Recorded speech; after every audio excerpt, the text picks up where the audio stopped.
ಒಂದೇ ಹೇಳ್ತೀನಿ, ಬೇಜಾರು ಮಾಡ್ಕೋಬೇಡ್ರಿ. ಇನ್ಮೇಲೆ ಆಕ್ಚುಲಿ ದರ್ಶನ್ ಬೆಳಗ್ಗೆ ಎಷ್ಟೊತ್ತಿಗೆ ಹೇಳಬೇಕು, ದರ್ಶನ್ ಏನೇನು ತಿನ್ನಬೇಕು, ಯಾರು ಫೋನ್ ಎತ್ತಬೇಕು, ಯಾರು ಫೋನ್ ಎತ್ತಬಾರ್ದು, ಯಾರ ಜೊತೆ ಫ್ರೆಂಡ್ಶಿಪ್ ಮಾಡಬೇಕು ಮಾಡಬಾರ್ದು, ರಾತ್ರಿ ಅವ್ನು ಹೆಂಡತಿ ಪಕ್ಕದಲ್ಲಿ ಮನಗ್ಬೋದಾ ಮನಗಬಾರ್ದ, ಚಾನಲ್ ನೀವು ಡಿಸೈಡ್ ಮಾಡ್ತೀರಮ್ಮ. ನಮ್ಮ ವೈಯಕ್ತಿಕ ಬಿಡಿ ಗೊತ್ತು.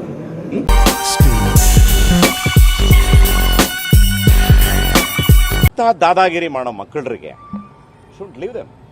ಏನಾಗಿದೆ, ಬ್ಯಾಂಗ್ಳೂರು ಯಾರೋ ಅಪ್ಪನ ಮನೆ ಅಂತ ತಿಳ್ಕೊಂಡ್ಬಿಟ್ಟಿದ್ದಾರೆ ಎಲ್ಲರೂ. ನಂಗೆ ಎಲ್ಲ ವಿಧದ ಪಟ್ಟುಗಳು ಪರಿಚಯಗಳಿದ್ದಾವೆ. ಸಪೋಸ್ ಯಾರಾದರೂ ನಮ್ಮ ಇಂಡಸ್ಟ್ರಿನ ಕೂಡ ಪ್ರಯೋಗ ಮಾಡಿದರೆ ಯಾರಿಗೂ ಬಿಡಲ್ಲ ನಾನು. Thank you.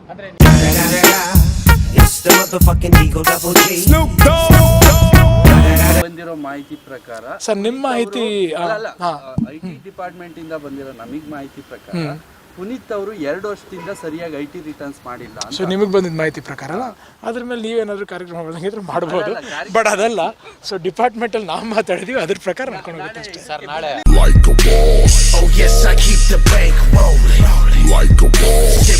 ಎಲ್ಲ ಅನ್ಕೊಂಡಿರ್ಬೋದು ಯಾಕೆ ಸುಮ್ಮನೆ ಇದಾರೆ ಅಂತ. ನಾವು ಸುಮ್ಮನೆ ಇಲ್ಲ, ಎದ್ದಿಂತ್ರೆ ನಾವ್ ಏನ್ ಬೇಕಾದ್ರೆ ಮಾಡ್ಬೋದು. ಇದು ನಾನು ನಮ್ಮ ತಂದೆ ಮೇಲೆ ಹಣೆ, ನಮ್ಮ ಪ್ರಾಣ ಹೋದ್ರೂ ಪರವಾಗಿಲ್ಲ, ನಾ ಯಾರಿಗೂ ಕೇರ್ ಮಾಡಲ್ಲ. ಒಂದು ಅಪ್ಪಾಜಿ ಆಸೆ ಏನಂತ ಅದೇನೋ ಅಗೇನ್ಸ್ಟ್ ಹೋಯ್ತು ಅಂದ್ರೆ ನಾನ್ ಸುಮ್ಮನೆ ಇರಲ್ಲ.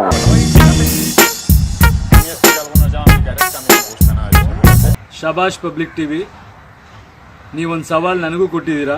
ಯಾವ್ದಾದ್ರು ಹೋರಾಟಗಳಾದಾಗ ಎಲ್ಲಿದ್ದಾರೆ ಸಿನಿಮಾ ನಟರು, ತೆರೆ ಮೇಲೆ ಡೈಲಾಗ್ ಹೊಡಿತಾರೆ, ತೆರೆ ಮೇಲೆ ಡೈಲಾಗ್ ಹೊಡೆದವರು ಬರೀ ತೆರೆ ಮೇಲೆನಾ, ಅವ್ರಿಗೇನು ಜವಾಬ್ದಾರಿ ಇಲ್ವಾ, ಮಜಾ ಮಾಡ್ತಿದ್ದಾರೆ, ಶೂಟಿಂಗ್ ಅಂದರೆ ಮಜಾ, ಶೂಟಿಂಗ್ ಅಂದರೆ ಶೋಕಿ ಅನ್ನೋ ಥರ ಪೋಟ್ರೆ ಆಗಿದ್ದಕ್ಕೆ ಸಿನಿಮಾಗಳು ಮಾಡೋದಕ್ಕಿಂತ ಹೆಚ್ಚಾಗಿ ಮಾಧ್ಯಮಗಳು ಮಾಡ್ತಾ ಇದ್ದಾವೆ. ನ್ಯೂಸ್ ಚಾನಲ್ ಆಗ್ಬೋದು, ಎಂಟರ್ಟೈನ್ಮೆಂಟ್ ಚಾನಲ್ಗಳಾಗ್ಬೋದು, ಕೋಟ್ಯಾಂತರ ರೂಪಾಯಿ ರೆವಿನ್ಯೂ ಕರ್ನಾಟಕದಿಂದ ತಗೋತಾ ಇದ್ದಾರೆ. ನಿಮಗೆ ಸಾಮಾಜಿಕ ಕಳಕಳಿ ಎಷ್ಟಿದೆ ಅನ್ನೋದು ನಾನು ಟೆಸ್ಟ್ ಮಾಡಬೇಕಿತ್ತು, ಅದರಿಂದ ನಾನು ಈ ಸವಾಲಿಸ್ದೆ. ಎವ್ರಿ ಪ್ರೈಮ್ ಸ್ಲಾಟಲ್ಲಿ ನನಗೆ ಟೈಮ್ ಕೊಡಿ. ಆ ರೈತರ ಸಮಸ್ಯೆಗಳು ಏನೇನಿದೆ ಚರ್ಚೆ ಮಾಡೋಣ. ಆ್ಯಂಡ್ ಬರೀ ಚರ್ಚೆ ಮಾಡಿ ಅವ್ರು ಮಾಡಿಲ್ಲ ಇವ್ರು ಮಾಡಿಲ್ಲ ಅನ್ನೋದಲ್ಲ, ಪರಿಹಾರನೂ ಕಂಡುಹಿಡ್ಕೊಳ್ಳೋಣ. TV9, ETV, BTV, ZTV, ಪ್ರಜಾ TV, ಯಾವ್ಯಾವ TV ಇದೆಯೋ ಎಲ್ಲರೂ ರೆಡಿ ಇದ್ರೆ ಬನ್ನಿ ಮಾಡೇ ಬಿಡೋಣ. ರೈತರಿಗೆ ಅದೇನೋ ಬರೀ ಮಾತಲ್ಲಿ ರೈತರ ಕಾಳಜಿ, ರೈತರ ಸಮಸ್ಯೆ, ನೀವು ಮಾಡೋ ಪ್ರೋಗ್ರಾಮಿಂದಾಗಲಿ ಅಥವಾ ನಾವು ಹೋಗಿ ಮಾಡೋ ರ್ಯಾಲಿಯಿಂದಾಗಲಿ ಭಾಷಣದಿಂದಾಗಲಿ ರೈತರ ಮನೆಯಲ್ಲಿ ಇರೋ ಸಮಸ್ಯೆ ಬಗೆಹರಿಯಲ್ಲ, ಅವ್ರಿಗೊಂದೊತ್ತು ಊಟನೂ ಸಿಗಲ್ಲ.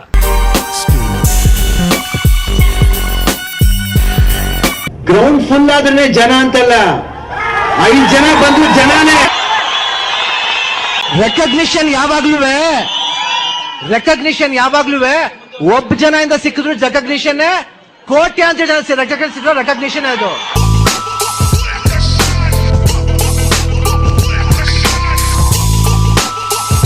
ಒಂದು ಮಾಧ್ಯಮ, ಒಂದು ಪರ್ಟಿಕ್ಯುಲರ್ ಚಾನೆಲ್ ಮಾತಾಡುತ್ತಿದೆ, ಅದನ್ನ ನಾನು ಹೇಳ್ತಾ ಇದ್ದೀನಿ. ಇದು ನೋಡ್ತಿರೋ ಜನರಿಗೆ ಅದು ಗೊತ್ತಿರುತ್ತೆ.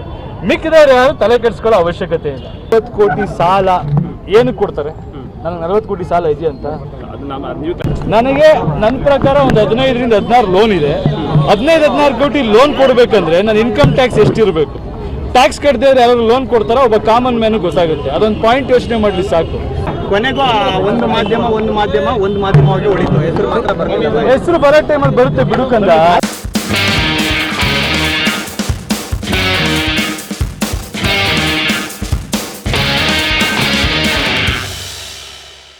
ಅಂಬರೀಶ್ ಅವ್ರಿಗೆ ಯಾವುದೇ ಅಸಮಾಧಾನ ಇಲ್ಲ ಹಾಗಾದ್ರೆ? No way. ಆ ವಿಚಾರ ಚರ್ಚೆನೇ ಆಗಿಲ್ಲ ಇಲ್ಲ, ಚಾನ್ಸೇ ಇಲ್ಲ. No way. ಬರೀ ಊಟಕ್ಕೆ ಸೇರಿದ್ರೆ ಸರ್? ಅಷ್ಟೇ. ಏನೇನು ಸ್ಪೆಷಲ್ ಸರ್ ಊಟದ್ದು? ನಿಮ್ಗೆ ಯಾಕೆ ಬೇಕದು? ತಿಕಾ ಮುಚ್ಕೊಂಡು ಹೋಗಲ್ಲ. ಒಳ್ಳೆ